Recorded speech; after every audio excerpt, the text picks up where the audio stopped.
گروه دوبلاژ ماوی وایس تقدیم می‌کند.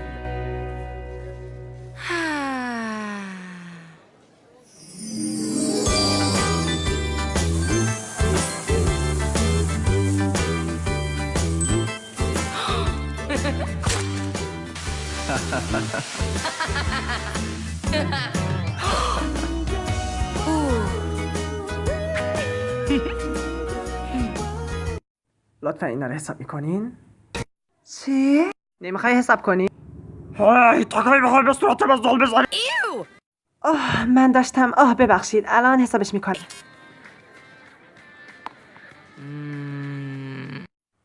الو ببخشید شما چی میخواستین؟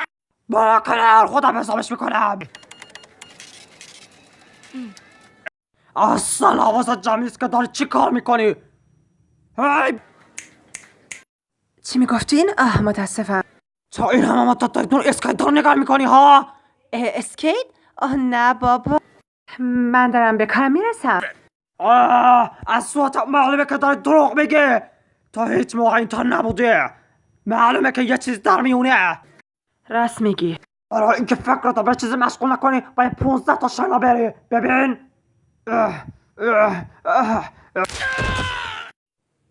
ساعت و 6 این بار افتادم. بعد این حوله یه لعنتی ها.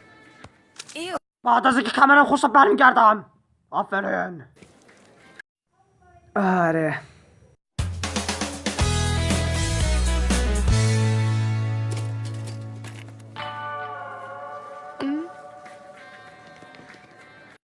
روز بخیر، کمکی از دست من برمیاد.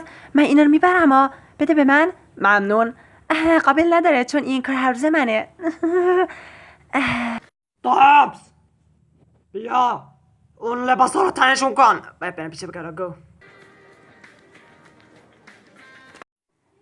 اگه بیکار باشی میتونی امروز یه قرار بذاریم توی کافه چیزی، یه قهوه بخوریم ها؟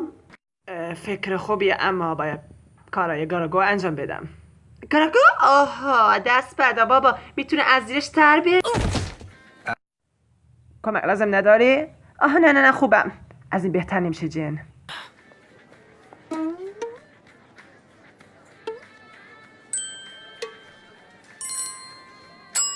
حتما یه خبر اینجاست. وای دم دست میگیرم جن، تو تونست.